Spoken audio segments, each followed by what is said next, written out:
সূরা আত-তাগাবুন মদিনায় অবতীর্ণ। আয়াত 18 রুকু 2। বিসমিল্লাহির রহমানির রহিম। আসমানসমূহ ও জমিনে যা কিছু আছে তা সবই আল্লাহ তাআলার পবিত্রতা ঘোষণা করছে। যাবতীয় সার্বভৌমত্ব ও প্রশংসা তাঁর জন্যে। তিনি সকল কিছুর উপর ক্ষমতাবান।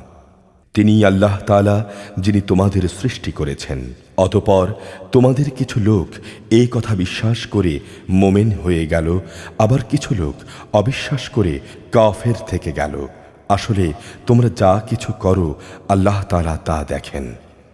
তিনি আকাশমণ্ডলী ও পৃথিবী সঠিকভাবে সৃষ্টি করেছেন। অতঃপর তিনি তোমাদের মানুষের আকৃতি দিয়েছেন, অতি সুন্দর করে তিনি তোমাদের আকৃতি দিয়েছেন। তাঁর কাছেই তোমাদের প্রত্যাবর্তন। আকাশমণ্ডলী ও পৃথিবীতে যা কিছু আছে তা তিনি জানেন।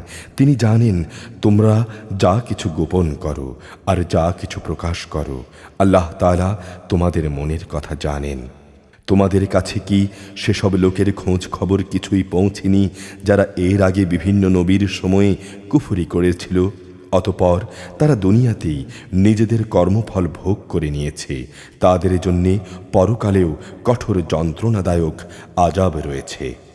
এটা এই কারণে যে তাদের কাছে সুস্পষ্ট দলিল প্রমাণ নিয়ে যখনই আল্লাহর কোনো রসুল আসত, তখনই তারা বলতো, কতিপয় মানুষে কি আমাদের পথের সন্ধান দেবে? অতএব তারা সত্য প্রত্যাখ্যান করল এবং তারা মুখ ফিরিয়ে নিল। অবশ্য আল্লাহ তাআলার তাদের কাছ থেকে কিছুই পাওয়ার ছিল না। আল্লাহ তাআলা কারোই মুখাপেক্ষী নন, তিনি চির প্রশংসিত। কাফেররা ধারণা করে নিয়েছে যে একবার মরে গেলে কখনো তাদের পুনরুত্থিত করা হবে না। তুমি বলো, না, তা কখনো নয়।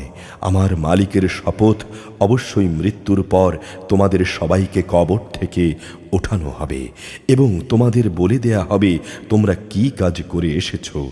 আর আল্লাহ তাআলার পক্ষে এটা অত্যন্ত সহজ। অতএব তোমরা আল্লাহ তাআলা, তাঁর রসুল এবং আমি কোরআনের আকারে যে আলো তোমাদের জন্য নাজিল করেছি তার উপর ঈমান আনো। জেনে রেখো, তোমরা যা কিছু করো আল্লাহ তাআলা তা ভালো করেই জানেন। যেদিন তোমাদের সবাইকে মহাসমাবেশের দিনটির জন্যে একত্রিত করা হবে, সেদিন বলা হবে, আজকের দিনটি হচ্ছে আসল লাভ লোকসানের দিন। লাভের দিন তার জন্যে যে ব্যক্তি আল্লাহর উপর ঈমান এনেছে এবং নেক কাজ করেছে। তিনি আজ তার গুনাহ মোচন করে দেবেন এবং তাকে তিনি এমন এক জান্নাতে প্রবেশ করাবেন যার তলদেশ দিয়ে ঝর্ণাধারা প্রবাহিত হবে। তারা সেখানে অনন্তকাল অবস্থান করবে, আর এটাই হচ্ছে সেদিনের পরম সাফল্য। লোকসানের দিন তাদের জন্যে যারা আল্লাহ তাআলাকে অস্বীকার করেছে এবং আমার আয়াতসমূহকে মিথ্যা প্রতিপন্ন করেছে। এরা হচ্ছে জাহান্নামের অধিবাসী, সেখানে তারা চিরকাল অবস্থান করবে। কত নিকৃষ্ট সে আবাসস্থল! আল্লাহ তাআলার অনুমতি ব্যতীত কারো উপর কোনো বিপদই আসে না। যে ব্যক্তি আল্লাহ তাআলাকে বিশ্বাস করে তিনি তার অন্তরকে সুপথে পরিচালিত করেন, আর আল্লাহ তাআলা সব বিষয়েই সম্যক অবগত রয়েছেন। তোমরা আল্লাহর আনুগত্য করো তাঁর রসুলের। তোমরা যদি এ থেকে মুখ ফিরিয়ে নাও তাহলে জেনে রেখো, আমার রসুলের উপরে দায়িত্ব হচ্ছে আমার কথাগুলো সুস্পষ্টভাবে পৌঁছে দেয়া। আল্লাহ তাআলা মহান, তিনি ছাড়া কোনো মাবুদ নেই। অতএব ঈমানদার বান্দাদের উচিত সকল বিষয়ে আল্লাহর উপরই নির্ভর করা। হে ঈমানদাররা, অবশ্যই তোমাদের স্বামী, স্ত্রী ও সন্তান সন্ততিদের মাঝে তোমাদের কিছু দুশমন রয়েছে। অতএব তাদের ব্যাপারে তোমরা সতর্ক থেকো। অবশ্য তোমরা যদি তাদের অপরাধ ক্ষমা করে দাও, তাদের দোষ ত্রুটি উপেক্ষা করো এবং তাদের মাফ করার নীতি অবলম্বন করো, তবে আল্লাহ তাআলা পরম ক্ষমাশীল ও দয়ালু। তোমাদের ধন সম্পদ ও তোমাদের সন্তান সন্ততি তোমাদের জন্য পরীক্ষা মাত্র। পরীক্ষায় সফল হতে পারলে অবশ্যই এর জন্যে আল্লাহ তাআলার কাছে মহা পুরস্কার রয়েছে।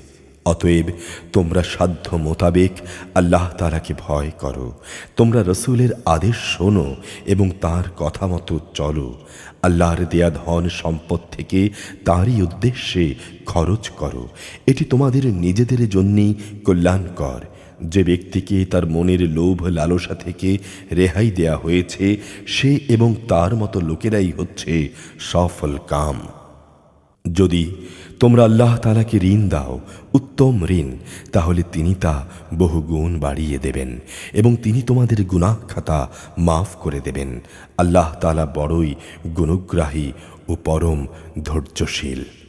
তিনি জানেন দেখা অদেখা সব কিছুই, তিনি পরাক্রমশালী, প্রজ্ঞাময়।